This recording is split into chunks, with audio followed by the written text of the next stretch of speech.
ये एक भक्त भगवान के दरबार में जाता है, लेकिन उसे शर्म आ रही है कि हे प्रभु, मैं आपके दरबार में कैसे आऊं।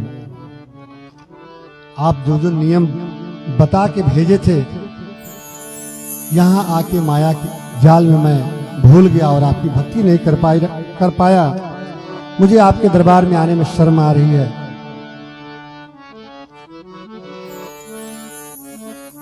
क्योंकि हम सभी जो हैं गिफ्टेड हैं, किसी के द्वारा दिया हुआ है। हम ये सारी धरती आसमान सब कुछ यहाँ पे जो है दाता एक राम भिखारी सारी दुनिया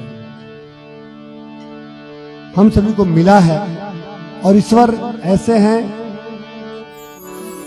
कि देते हैं तो एहसान नहीं करते हैं, लेते हैं तो लिहाज नहीं करते हैं।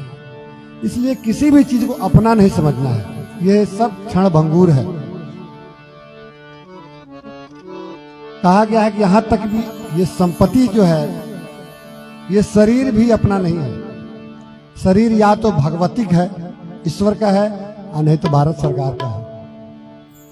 कल हम फेसबुक पे ये डाल देंगे कल हम आत्महत्या करने जा रहे हैं, फिर पुलिस आ जाएगी पकड़ के, फिर सजा दे देगी, क्योंकि ये शरीर भी अपना नहीं है।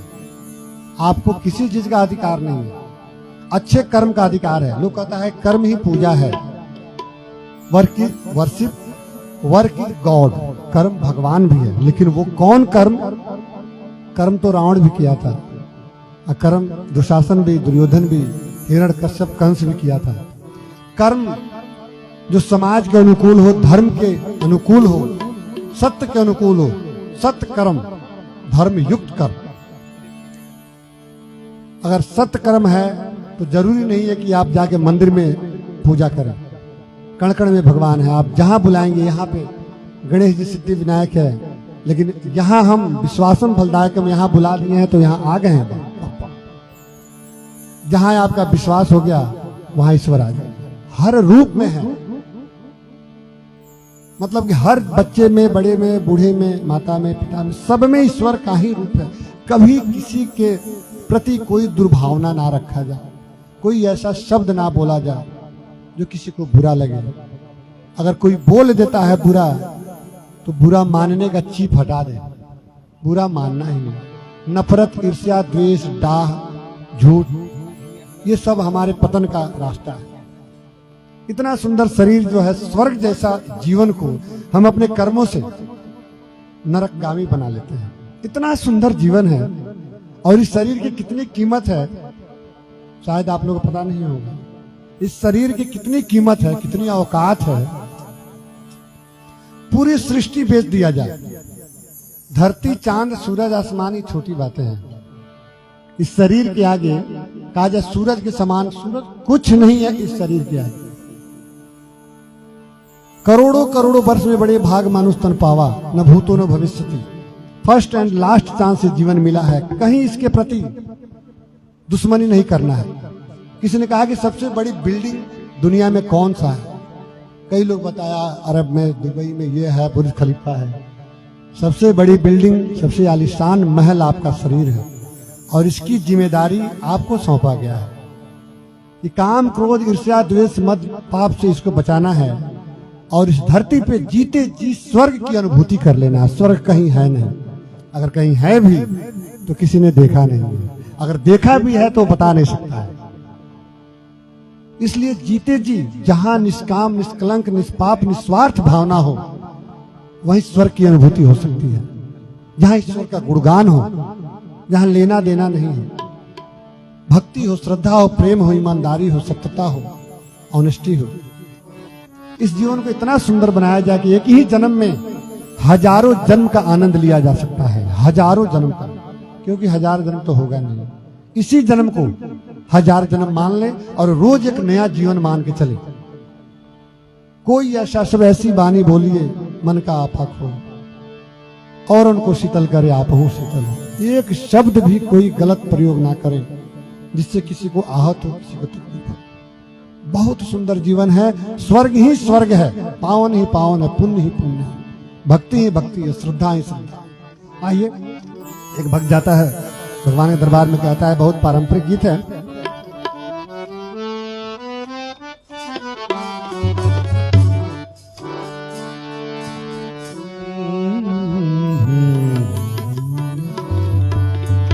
मैली चादर ओढ़ के कैसे द्वार तुम्हारे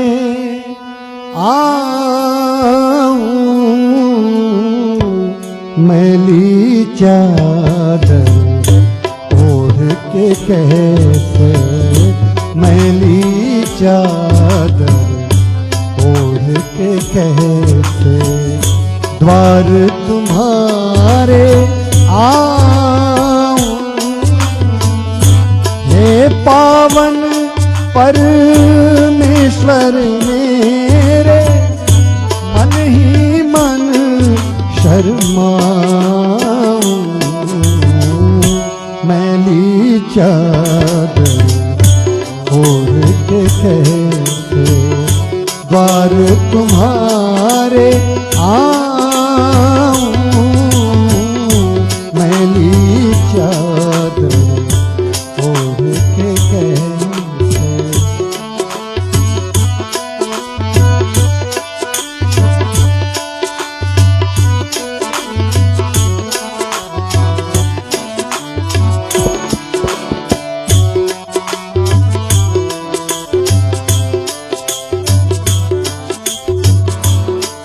हमारा शरीर ऐसा है जैसे किसी को कोई सामान दिया गया, ये सामान है, इसकी सुरक्षा कीजिएगा, इसको रख रखाव करके अच्छे से रखिएगा, फिर हम जब आएंगे तो इसको हम ले लेंगे।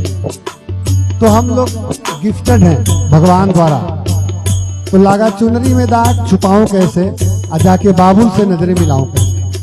इस चुनरी में दाग नहीं लगने देना है किसी प्रकार से, काम क्रोध ईर्ष्या द्वेष मत का, पाप का, कलंक का कोई दाग न लगे, नहीं तो वहां जवाब देना भारी पड़ जाएगा, क्योंकि जाना वहां है।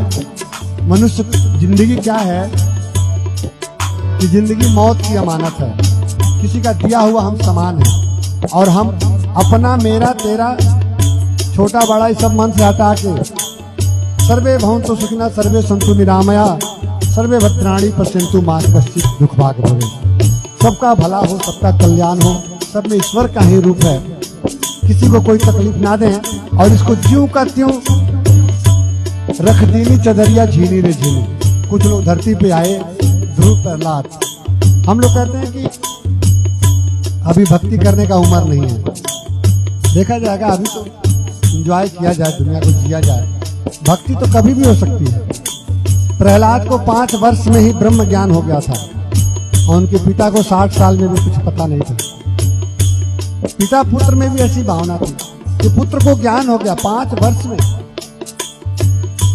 तो भक्ति की शुरुआत कहीं से भी हो सकती है, बच्चों में संस्कार दिया जाए कि शुरू से ही जय श्री राम, हरे कृष्ण, राधे राधे, ओम नमः शिवाय मंत्रों का उच्चारण करें, 10-20 मंत्र यूं ही याद कर लें, इससे अवनति नहीं होगी, उन्नति ही होगी।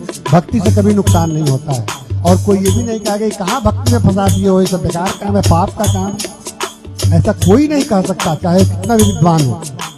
इसलिए बच्चों में संस्कार दिया जाए कि आज के फैशन के युग से थोड़ा सा हट के अध्यात्म में रुचि रखा जाए। अध्यात्म से सुकून शांति कैसे, साल भर में एक बार गणपति बप्पा आते हैं और 1 साल के लिए बैटरी चार्ज करके चले जाते हैं, फिर साल भर आदमी अपने हिसाब से जीता है।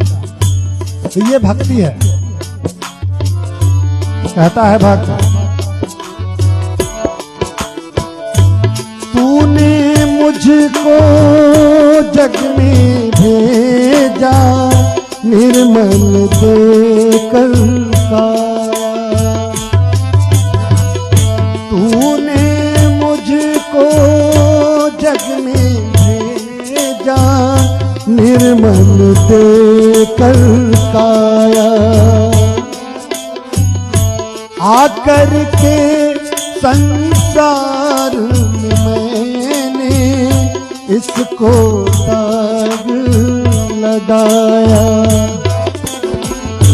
जन्म जन्म की मैली चादर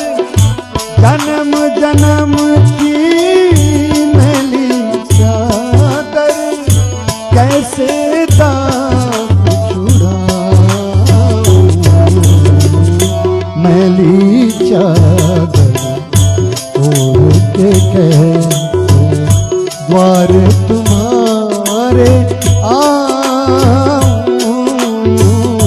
मैली चादर ओढ़ के कैसे।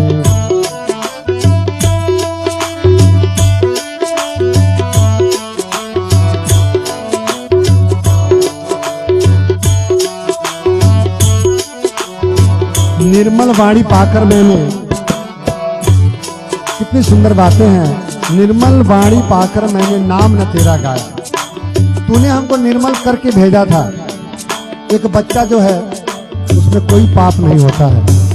बच्चे जन्म होते हैं सब एक ही जैसे लगते हैं। फूआ के, चाचा के, मामा के, जितने बच्चे जन्म के समय लगता है कि आते ये तो सेम वैसा ही है, सेम वैसा ही है। धीरे धीरे परिवेश संस्कार मिलते जाता है तो फिर पता लगता है कि मम्मी की तरफ कुछ हो गया, कुछ पापा की तरफ, कुछ दादा की तरफ, कुछ नानी के जैसा हो गया, क्योंकि उस टाइप के पालन पोषण होता है। लेकिन होते हैं सब ईश्वर का स्वरूप। बच्चे तो भगवान की मूर्त होते हैं। जैसे जैसे समझदारी आती जाती है फिर बच्चे अहंकार में, ईर्ष्या में, द्वेष में, माया में उलझते जाता है और चिंता युक्त होते जाता है। एक बच्चा को कोई चिंता नहीं रहता है, हंसते रहता है, यूं ही हंसेगा।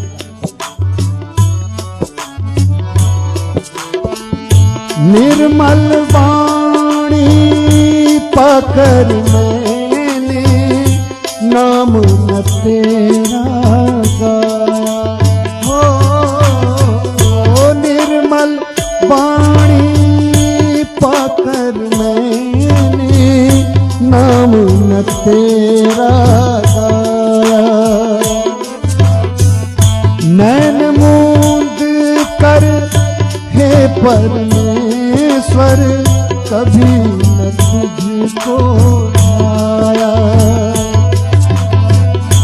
मन वीणा की तारे टूटी अब क्या गीत सुनाऊं। मैली चादर ओढ़ के कहते द्वार तुम्हारे आऊं, मैली चादर ओढ़ के कहते।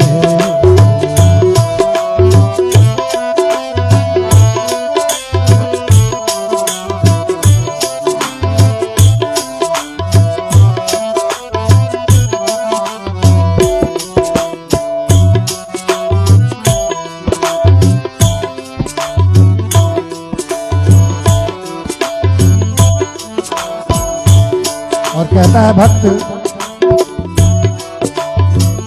इन दो पैरों से चलकर तेरे मंदिर कभी न आया। हाँ इन पैरों से चलकर तेरे मंदिर कभी न आया। जहाँ जहाँ हो पूजा तेरी कभी न शीश झुकाया। हे हरि हर मैं हर तेरा, हे हरि हर मैं हर तेरा। अब क्या हार चढ़ाऊं, मैली चादर ओढ़ के कहते द्वार